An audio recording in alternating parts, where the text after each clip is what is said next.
alegre canção vem. Entre na roda, choro, saio de moda, é a alegria que vem. Mas não se torture, pois não há quem ature ao lado de gente tristonha ficar. A vida é linda e será mais ainda ao ver que você está sorrindo a cantar. Vem, vem, vem cantar, vem, vem, esta alegre canção vem. Entre na roda, choro, saio de moda, é a alegria que vem. Mas não se torture, pois não há quem ature ao lado de gente tristonha ficar. A vida é linda e será mais ainda ao ver que você está sorrindo a cantar. Ao ver que você está sorrindo a cantar.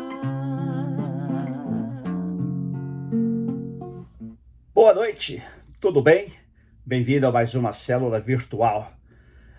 Hoje continuaremos com o nosso estudo sobre os dons espirituais. Eu quero convidar você a pegar a sua Bíblia comigo, porque vamos abrir a Bíblia e vamos estudá-la.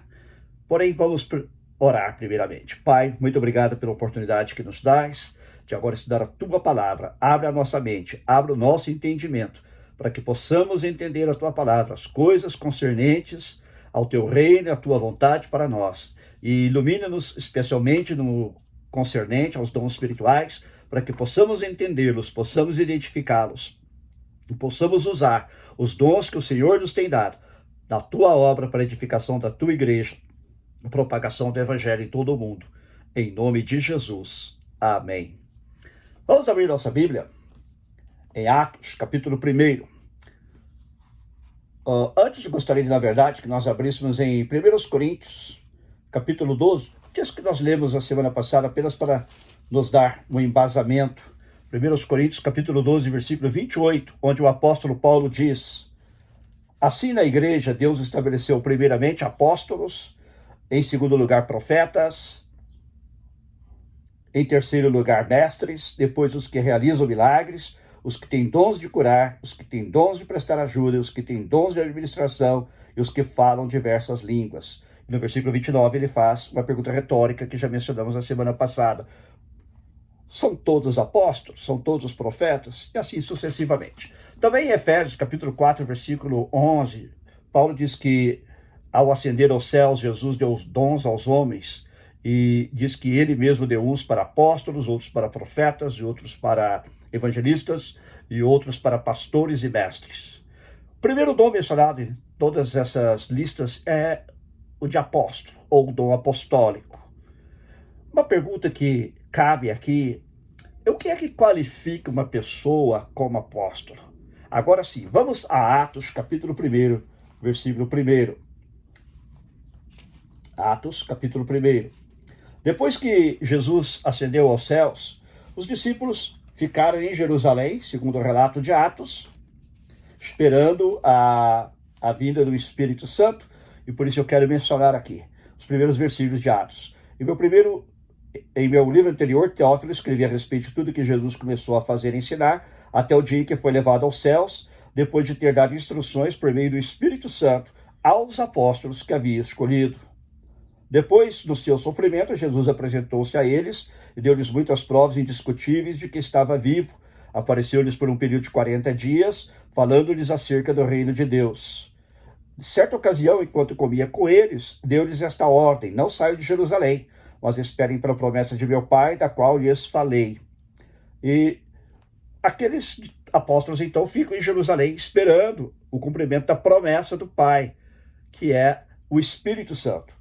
E enquanto eles estão reunidos ali em Jerusalém, esperando pela vinda do Espírito Santo, diz o versículo 12 que eles, estando lá em Jerusalém, subiram ao lugar onde estavam assentados, ou quero dizer, ao aposento estavam hospedados, estavam ali presentes os apóstolos, também algumas mulheres em oração, e Pedro faz a seguinte observação no versículo 16: irmãos, era necessário que se cumprisse a escritura que o Espírito Santo predisse por boca de Davi, a respeito de Judas, que serviu de guia aos que prenderam Jesus.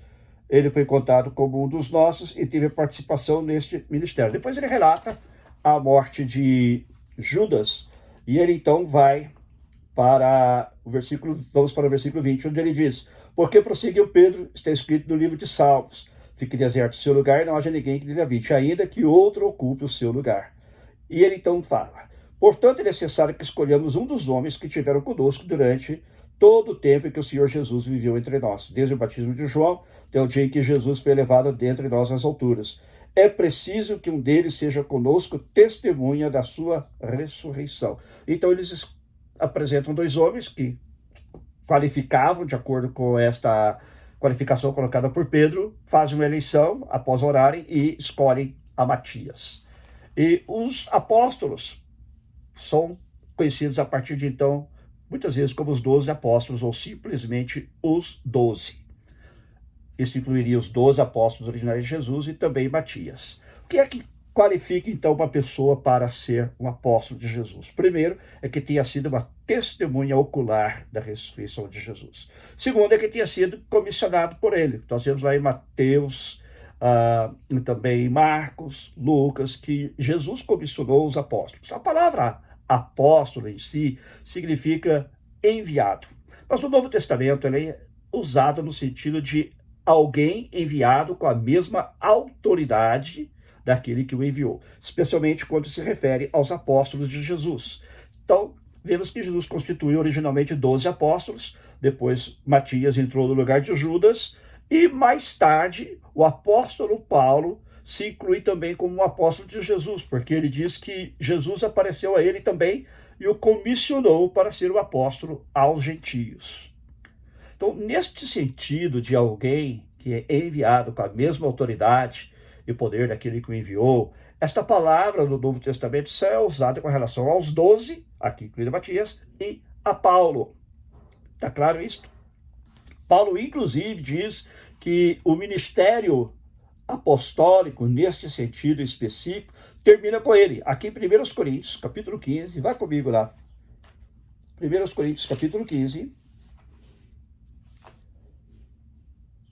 Paulo está dizendo que, no versículo 9, pois eu sou o menor dos apóstolos e nem sequer mereço ser chamado apóstolo, porque persegui a igreja de Deus. Embora em outros lugares ele diga que o seu grau, o nível de apostolado é o mesmo dos outros, e ele até sofreu mais por causa de Jesus do que os demais apóstolos. Mas ele se considerava menor, porque ele foi o último a ser chamado para este ministério, e ele se considerava menor porque ele foi um perseguidor da igreja antes de se tornar cristão. Aí ele diz: mas, pela graça de Deus, sou o que sou, sua graça para comigo não foi inútil. Antes trabalhei mais do que todos eles, contudo não eu, mas a graça de Deus comigo. Então ele está dizendo, não apenas ele sofreu mais que os outros, como também ele trabalhou mais que os outros.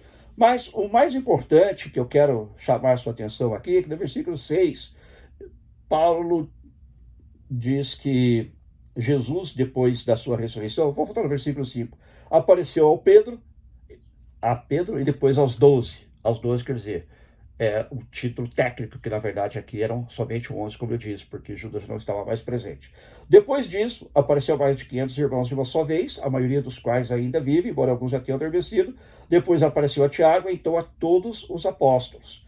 Depois destes apareceu também a mim, como um que nasceu fora de tempo. A palavra depois aqui no grego, ela pode ser melhor traduzida talvez como por último. Por último, Deus apareceu a mim. Paulo então diz que ele foi o último apóstolo desta categoria especial de apóstolos de Jesus, que preenchiam estes dois requisitos. Primeiro, ter sido testemunha ocular da ressurreição de Jesus. Jesus apareceu a Paulo várias vezes em visão. Porém, na estrada de Damasco, Jesus apareceu pessoalmente a Paulo. Não foi uma visão, não foi uma revelação. Ele apareceu pessoalmente, à luz da sua presença, do Cristo ressurreto e acesso aos céus, foi tão forte, tão poderosa, que acabou cegando a Paulo. E Paulo diz então que ele foi o último a ter este tipo de visão do Cristo ressurreto. Espero que isso tenha ficado claro. Então nós podemos dizer que estas são as duas qualificações necessárias para alguém ser apóstolo, no mesmo sentido que os 12 e também o apóstolo Paulo. Primeiro, que tenha sido testemunha ocular da ressurreição de Jesus. E segundo, que tenha sido comissionado pelo próprio Jesus para pregar o evangelho, para anunciar Jesus. Então, ninguém mais se qualifica. Porém, a Bíblia usa também o termo apóstolo para outras pessoas, nesse sentido de enviados. Por exemplo, o próprio Paulo se refere a Barnabé como apóstolo, Epafrodito também é chamado por Paulo de apóstolo, e outras pessoas como Júnias e algumas outras pessoas também. Mas, como eu disse, a palavra apóstolo significa enviado.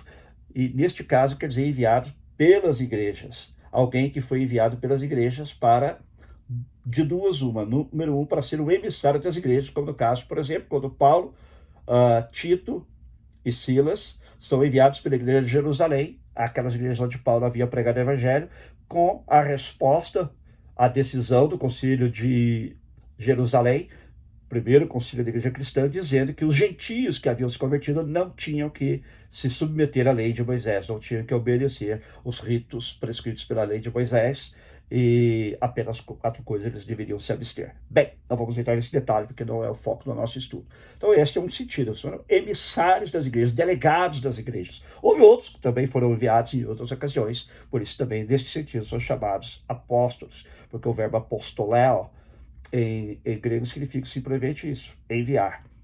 E também, apóstolo significa pessoas que são enviadas para começar novas igrejas.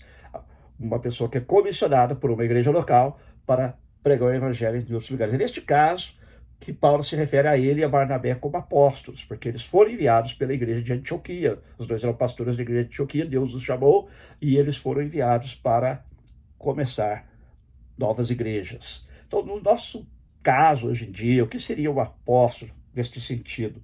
Seria alguém que é enviado pela sua igreja para plantar igrejas em outros lugares. Todo missionário é um apóstolo? Não. Os apóstolos são aqueles que iniciam novos campos missionários, aqueles que saem da sua terra, do seu país, da sua cultura e da sua região e vão a outras regiões e possivelmente a outras culturas para plantar a igreja lá, para ser pioneiros da pregação do evangelho, para a conquista de almas para o reino de Deus. No caso do Brasil, nós temos vários, temos apóstolos batistas, presbiterianos, metodistas, e de outras denominações também da Assembleia de Deus, que não se chamavam de apóstolos, nem sequer eram chamados de apóstolos pelas suas igrejas, mas que exerceram o ministério apostólico, pessoas que foram para o Brasil, onde não havia nenhuma igreja evangélica, inclusive o primeiro foi um pastor congregacional, que plantou a primeira igreja do Brasil, do Rio de Janeiro, chamada Igreja Evangélica Fluminense, que existe até hoje. Ela foi plantada em 1854. Estes homens exerceram o verdadeiro ministério apostólico neste sentido, de serem os primeiros a plantarem igrejas nessas regiões, e também assim, da mesma maneira, em outros continentes, em outros países. Não é? Inclusive, no caso da Igreja Católica, também Anchieta é chamado apóstolo do Brasil, porque foi um dos primeiros, foi um pioneiro a plantar a Igreja Católica Romana do Brasil. Então, você veja que o sentido é praticamente o mesmo. Pessoas que são pioneiras, que vão plantar igrejas em lugares onde ainda não havia sido pregado o evangelho. Espero que esta definição tenha ficado clara. Eu vou voltar ao assunto daqui a pouco, mas eu quero que você agora assista uma entrevista que eu fiz com o pastor Paulo Romeiro, que é um amigo nosso lá do Brasil. Vou introduzi-lo daqui a pouco. Desculpe que a minha gravação com ele não foi tão perfeita do ponto de vista técnico, mas eu espero que você consiga ouvi-lo e o que ele tem a dizer sobre o assunto. Outra característica dos apóstolos originais de Jesus, os 12 e o apóstolo Paulo, é que eles entraram na sequência da história da salvação no lugar dos profetas do Antigo Testamento. Eles são, de certo modo, a continuação dos profetas. Na Antiga Aliança, havia os profetas que escreveram o Antigo Testamento, como Jeremias, Isaías, Daniel, Ezequiel e muitos outros, e na Nova Aliança são os apóstolos. Por isso é que Paulo diz em Efésios 2:20 que a igreja está edificada sobre o fundamento dos apóstolos e profetas. Os profetas a que Paulo se refere aqui não são os profetas do Novo Testamento, mas sim os profetas do Antigo Testamento. E os apóstolos, evidentemente, são os comissionados por Jesus. Então, num sentido mais estreito, num sentido mais específico, Somente Paulo e os 12 qualificam como apóstolos. Estes apóstolos também tiveram a autoridade única e específica de fundar e governar a igreja primitiva. A sua autoridade era reconhecida por todas as igrejas, o que já não acontece hoje. Nenhum dos chamados apóstolos nos nossos dias tem essa autoridade. Não são reconhecidos universalmente pelas igrejas como tendo autoridade apostólica. Além disso, também, por serem os continuadores do trabalho dos profetas, eles podiam falar e escrever as palavras de Deus. E, de fato, eles escreveram o Novo Testamento, ou foram os próprios apóstolos que escreveram, ou homens ligados a eles, como Lucas, Marcos, Tiago, que foram ligados aos apóstolos e que estavam sob a autoridade desses apóstolos. Por isso é que muitos deles escreveram partes das escrituras do Novo Testamento, por eles terem esta autoridade. Nenhum outro apóstolo ou qualquer pessoa que se intitule apóstolo tem esta autoridade, que pertenceu exclusivamente aos 12 e ao apóstolo Paulo. Boa tarde, temos conosco aqui hoje o pastor Paulo Romeiro, pastor da Igreja Cristã da Trindade, professor da Universidade Presbiteriana Mackenzie e também um dos teólogos e autores evangélicos mais conhecidos do Brasil, o qual inclusive já esteve conosco várias vezes aqui em Los Angeles. Pastor Paulo, bem-vindo ao nosso programa semanal, a nossa célula virtual. Muito obrigado, Miguel. É um prazer participar aí com você e com o seu grupo também. Que Deus abençoe a todos. Amém. Paulo, eu tenho essa liberdade porque nós somos amigos há muitos anos. Paulo, nosso assunto hoje é sobre apóstolos. Nós temos estudado sobre os dons espirituais e o primeiro dom que aparece em algumas listas de Paulo, 1 Coríntios 12, 28, por exemplo, também Efésios 4, 11, é o dom de apóstolo. Ele menciona apóstolos, profetas e assim sucessivamente. Mas ele começa sempre, quase sempre com apóstolos. Minha pergunta é, existem apóstolos nos dias de hoje, como Paulo, que era apóstolo, como Pedro, que era apóstolo de Jesus? Se hoje existem apóstolos assim? Sim. Então, Miguel,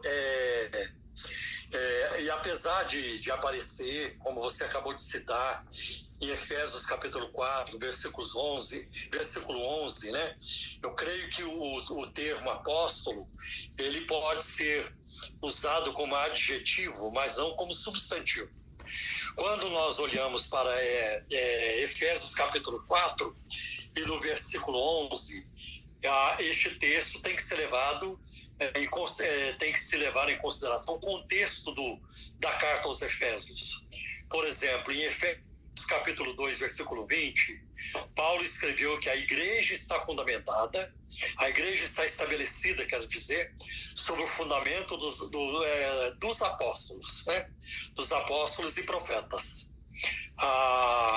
Então, apóstolo, o fundamento de uma construção de um prédio, a gente só coloca uma vez. Então, não se coloca mais de uma base, de um fundamento numa construção por mais de uma vez. Você faz a base e é preciso fazê-la muito bem e dali construir. Agora, melhor ainda é quando a gente olha, por exemplo, em Efésios capítulo 3, versículo 5, Paulo fala que a palavra que ele enviou através dos seus santos apóstolos e profetas. E aí percebemos que ele coloca os apóstolos do Novo Testamento no mesmo nível dos profetas do Antigo Testamento. Eles também falaram a palavra de Deus, né? Então eu creio, por exemplo, como pentecostal que sou, e de formação assembleiana, eu creio no dom de profecia, mas não no cargo de apóstolo, de profeta na igreja hoje, né? Cremos, por exemplo, aquilo que eu chamo de profecia comunitária ou congregacional, que ela é sujeita a julgamento. Então o apóstolo Paulo, ele dá instruções sobre isso. Quando estiverem reunidos, né, um fala depois do outro, tem que ser tudo com ordem e decência, e vocês julguem as profecias. Ora, nós não somos ensinados a julgar as profecias canônicas.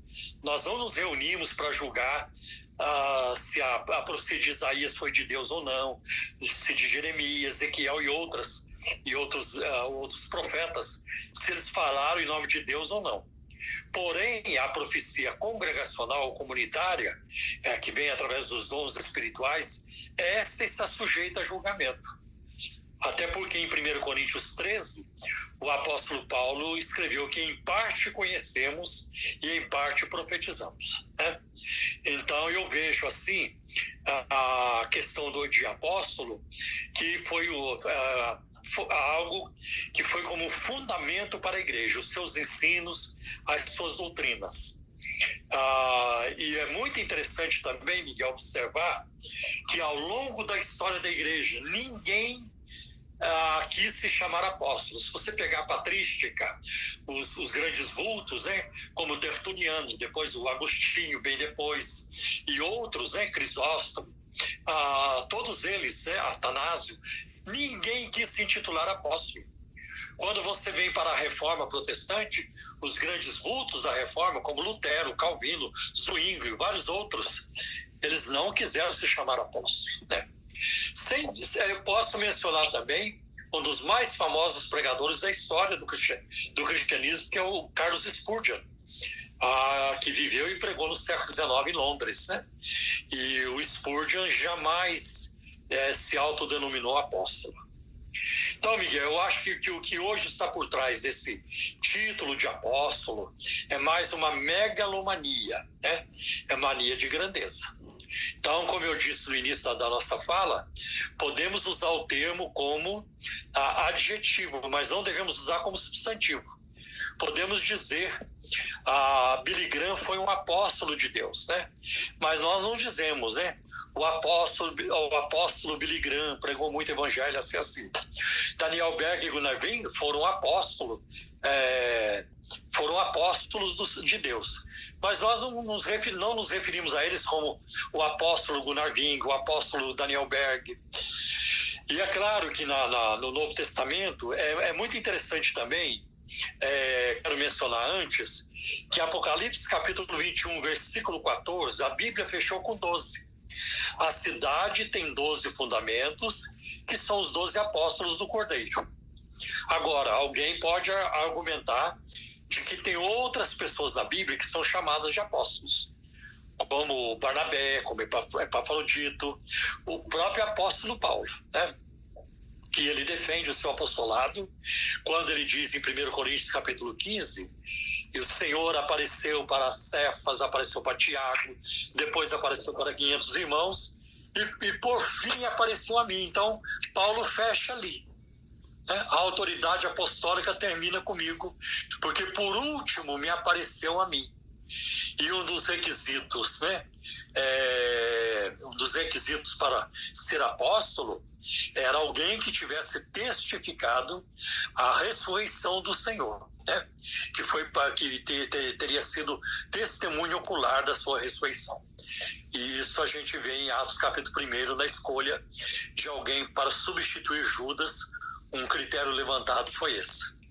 Agora, por que podemos usar o termo apóstolo no adjetivo? Porque apóstolo vem do verbo apostelo. Como você também conhece o grego, você sabe disso muito bem, vem do verbo apostelo, que é enviar. Então, quando uma pessoa ela é enviada, então acabou sendo chamada de apóstolo, mas não no sentido de substantivo, né? Agora, é muito interessante, Miguel, que os apóstolos de hoje, eles não são enviados, eles ficam na base enviando os outros. É uma inversão. É uma inversão. Então, quem realmente deveria ser chamado apóstolo são os obreiros que eles enviam, né? E não eles que ficam na base, né? Então, essa é a questão, né? Que nós podemos levantar aqui e tratar aqui. Isso é uma novidade, né, Miguel? Começa a surgir lá pela década de 70, 80, principalmente com Peter Wagner, que foi professor da Escola de Missões do Seminário Fuller, na Pasadena, em Califórnia, que você conhece muito melhor do que eu. Muito melhor do que eu. Então, aí houve essa febre apostólica, né? Outra coisa, Miguel, Eu não conheço um apóstolo no mundo, pode ser que haja, mas eu não conheço um apóstolo no mundo que seja confiável doutrinariamente. Todos eles têm algum enrosco doutrinário. Todos eles têm algum enrosco doutrinário. Agora, você olha, por exemplo, em Atos capítulo 2, versículo 42, que a igreja perseverava na doutrina dos apóstolos, porque eles tinham a doutrina equilibrada, né? A doutrina bíblica. Né? E isso foi muito importante, então, é muito importante salientar. Outra coisa, é muito difícil encontrar algum apóstolo que seja moralmente confiável também. É muito difícil. Né? Tem muitos apóstolos com sérios problemas morais. Alguns são taxados de picaretas, caloteiros. Então, eles dão um péssimo testemunho do evangelho. Pelo contrário, não. E acrescento, eles prestam um desserviço ao evangelho. Né? Aqui no Brasil, recentemente, o apóstolo sofreu um questionamento do Ministério Público aqui de São Paulo, porque ele saiu com o negócio de um feijão que ele estava distribuindo na igreja, dizendo que aquele feijão ia curar o coronavírus. Né? E o Ministério Público, então, veio a público para questionar essa prática do Valdemiro Santiago. E não é só essa prática, tem muitas outras, né? E ele não é o único, tem muitos outros. Então, nós temos no Brasil hoje um grupo muito grande de apóstolos que são desonestos, que distorcem a palavra de Deus, são obreiros fraudulentos. E eu vou dizer uma outra coisa para você, Miguel, essa é a minha posição particular. Né? Ninguém é obrigado a concordar com ela, mas eu não tenho um pingo de respeito por alguém que se intitula apóstolo. E aí vem uma outra coisa que eu gostaria de acrescentar. Eu não conheço, pode ser que exista, mas eu não conheço um apóstolo que seja humilde. Eu não conheço. Porque se eles realmente quiserem viver uma vida de humildade para com Deus e para com o próximo, eles vão ter que abandonar o título de apóstolo. Então essa questão de títulos, ela vem mais assim para reforçar a autoridade deles sobre o rebanho, né? E tornar o rebanho dependente deles, né?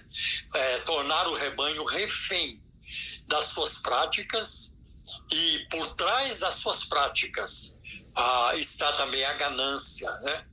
O comércio com a palavra de Deus. Fica muito claro para nós aqui no Brasil. Paulo, muito obrigado. É isso que eu poderia te dizer neste momento. Tá bem, Paulo. Muito obrigado pela sua participação aqui na nossa célula virtual. Nosso programa vai ao ar amanhã, às 7h30 da noite, no horário aqui de Los Angeles. 11h30 da noite, no horário de Brasília. Perdão? Miguel, pode editar, viu? Vou editar, não se preocupe. Mas nós temos bastante tempo, estamos dentro do nosso tempo alocado para a palavra, para a exposição da palavra. Muito obrigado pela sua participação. Deus te abençoe. Deus te abençoe. A você, Simone, sua família e a sua igreja. Um abração. E aí também, para a Cristina, para você, a Carol, para o seu genro. Muito obrigado. Para todos aí, e para toda a igreja aí. Muito obrigado. Deus abençoe. Deus te abençoe. Tchau. Tchau. Esta foi a participação, então, do pastor Paulo Romeiro, que, como eu disse, é um dos teólogos mais conhecidos do Brasil e amigo meu, pessoal. E eu quero deixar claro, como ele já esclareceu, que ele, inclusive, é pentecostal, mas ele tem pontos de vista bem claros sobre a questão de se há apóstolos nos dias de hoje, nos mesmos moldes do Novo Testamento. Muito bem, continuando o nosso estudo, então vimos que há duas características que são exigidas para que alguém pudesse ser um apóstolo de Jesus. Primeiro, que tivesse sido testemunha da sua ressurreição. Quanto a isto, está claro que os 12 apóstolos originais foram testemunhas da ressurreição. E mesmo Judas, na verdade, não estando incluído, vimos que os 12 é um termo técnico que se usa, mas depois também se incluiu Matias. E isto Pedro deixa claro em Atos 22, onde ele diz que Judas deveria ser substituído por alguém que pudesse ser testemunha da ressurreição. E Paulo diz em 1 Coríntios 1:9, ele diz assim: eu não sou apóstolo, eu não vi o Senhor Jesus. Eu me inverti, 1 Coríntios 9:1. Então Paulo também viu a Jesus após sua ressurreição e por isso ele se qualificava como um dos apóstolos. A segunda característica de um apóstolo é que ele tivesse sido comissionado pelo próprio Senhor Jesus. No caso dos 12, nós encontramos em Mateus, capítulo 10, versículos 1-7, eu vou ler aqui um pequeno resumo. E Jesus chamou a si seus 12 discípulos e lhes deu autoridade sobre os espíritos imundos para expulsá-los, para curar toda enfermidade e toda doença. Os nomes dos 12 apóstolos são estes. Ele dá a lista e ele termina dizendo: estes 12 Jesus enviou, dando-lhes a missão, comissionando-os para pregar, e à medida que eles pregassem, dissessem: o reino de Deus é chegado. Mateus 10, 1-7. E Paulo também, como eu disse, recebeu essa incumbência do próprio Senhor Jesus, quando Jesus o chamou, o comissionou para ser um apóstolo aos gentios. Então, neste sentido específico, só estes 12 e Paulo foram apóstolos. Não é que houve uma segunda geração de apóstolos. Estes apóstolos originais não passaram a sua autoridade para outros. Na Igreja Católica Romana, por exemplo, se costuma dizer que Pedro passou a sua autoridade para o bispo de Roma e passou a sua autoridade para outros e assim sucessivamente. Mas isso não é bíblico, não tem nenhum fundamento bíblico. Não houve uma segunda geração de apóstolos, como também não houve uma terceira geração. Aqueles que acompanhavam a Paulo, aos quais ele às vezes se refere como apóstolos, são na verdade pessoas que foram enviadas pela igreja, conforme já dissemos, ou como emissários, delegados das igrejas, para representá-las ou para comunicar alguma mensagem, ou como missionários que iriam fundar igrejas novas, plantar novas igrejas em outras regiões. Creio que este assunto está bem claro na Bíblia. Agora, algum comentário sobre o que disse meu amigo Paulo. Ele disse que não conhece nenhum apóstolo honesto. Eu conheço um amigo, pode ser que haja outros, mas este é meu amigo pessoal, e ele usa o título de apóstolo, sua igreja o reconhece como apóstolo. Eu creio que talvez mais nesse sentido que eu acabei de mencionar, de alguém que fundou a igreja e plantou a igreja. Ele é uma pessoa humilde, ele é uma pessoa com quem eu me relaciono muito bem. Ele não se importa ser chamado de apóstolo, pastor, para ele é independente. Mostra que é uma pessoa de coração humilde e uma pessoa firme também na fé e no Senhor Jesus, com o qual, inclusive, várias pessoas da nossa igreja também têm um bom relacionamento. Mas reconhecemos que o apostolado dos dias atuais não é no mesmo sentido dos 12 originais e nem do apóstolo Paulo. Para terminar este assunto, vamos fazer um pequeno exame do apostolado conforme encontrado no Novo Testamento. Apóstolo, basicamente, significa, como vimos, enviado. No caso dos apóstolos de Jesus, os 12 originais de Paulo, são pessoas enviadas com o mesmo poder e autoridade. Neste sentido, não há outros. Mas a palavra basicamente significa enviado. Hoje em dia, quem envia os apóstolos não é mais Jesus, mas é o Espírito Santo. Porque, conforme estamos vendo, estes são os dons do Espírito Santo. Em 1 Coríntios 12:11, Paulo diz que o Espírito Santo dá os dons conforme ele quer, ou seja, ele os dá soberanamente. Porém, algumas qualidades, algumas características. Primeiro, os apóstolos, eles estão sob a jurisdição do seu mestre. Eles são enviados pelas igrejas para plantar outras igrejas sob o comando, sob a comissão do seu mestre, que é Jesus. E ser apóstolo, nesse sentido, não é uma decisão da pessoa e nem da igreja em si particularmente, mas é um chamado de Deus. A pessoa sente um chamado para ir a outra cultura, a outra terra, a um lugar onde não há igrejas, para plantar a igreja. Creio que isso deixa claro. Por isso também o apostolado deve ser seguido de muita humildade, e para que não haja exaltação humana, porque há pessoas que são muito bem-sucedidas em plantar igrejas, Deus lhes dá um tremendo sucesso, porém toda a glória pertence ao nosso Deus. Outra coisa, os apóstolos são representantes de Jesus Cristo, significa que não há razão, mais uma vez, para eles se orgulharem, para eles se vangloriarem. Na verdade, eles devem ir quando e onde o seu mestre os envia. E outra coisa, os apóstolos devem reproduzir, como todos os cristãos, o caráter daquele que os envia. Então, o dom de apostolado denota aquele representante enviado por uma igreja para plantar igrejas em outros locais. E a suprema tarefa das pessoas que têm este dom apostólico, que não são necessariamente apóstolos, mas têm o dom apostólico, é propagar o evangelho de Jesus Cristo. E porque eles agem de acordo com a vontade de Deus, eles não têm opção de ser autônomos pessoalmente, não é? Ou de atuar de acordo com aquilo que eles acham melhor ou mais interessante, mas eles devem estar completamente comprometidos com o serviço a Jesus Cristo. Jesus dá aos apóstolos o poder para agir. Pelas suas ações, eles dão prova de que eles realmente foram comissionados por Jesus. Amém? Há hoje uma grande necessidade de apóstolos em todo o mundo. E necessitamos de mais pessoas que ouçam o chamado de Deus e queiram ir aos campos missionários, que, como Jesus disse, os campos já estão brancos para a ceifa, o que falta são ceifeiros. Deus nos abençoe. E eu gostaria de encerrar com a oração e logo depois teremos o louvor com a irmã Débora. Pai, muito obrigado pela tua palavra que nos esclarece claramente com relação a esta questão de apostolado, do ministério apostólico e também do dom de apóstolo. Obrigado, Senhor, por aqueles homens que o Senhor levantou, que foram testemunhas da ressurreição de Jesus, que também foram comissionados por Jesus para espalhar o Evangelho. E é por causa deles que nós estamos aqui hoje te louvando e estudando a tua palavra. Ó Deus, que nós possamos guardar esta palavra, que é a tua palavra nos nossos corações, e procurar vivê-la também, Pai.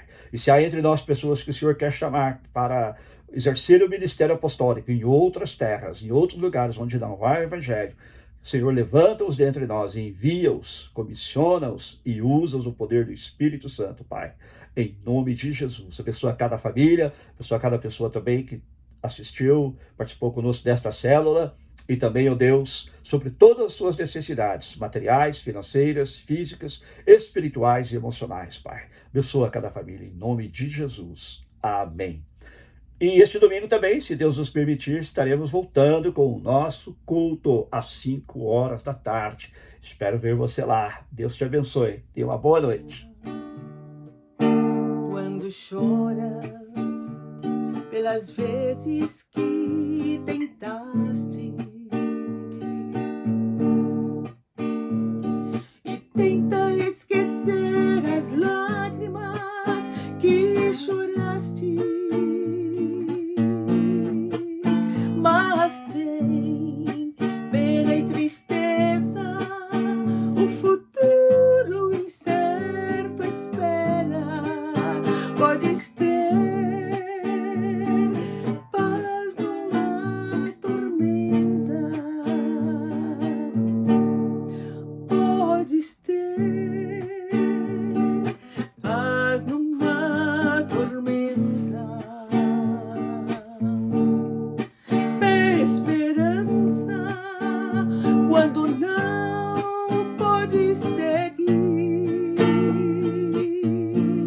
ainda que o mundo esteja em pedaços, o Senhor guiará seus passos em paz, em meio de uma tormenta. Muitas vezes eu me sinto igual a ti, e meu coração anseia algo real. O Senhor vem a mim e me ajuda a seguir em paz, em meio de uma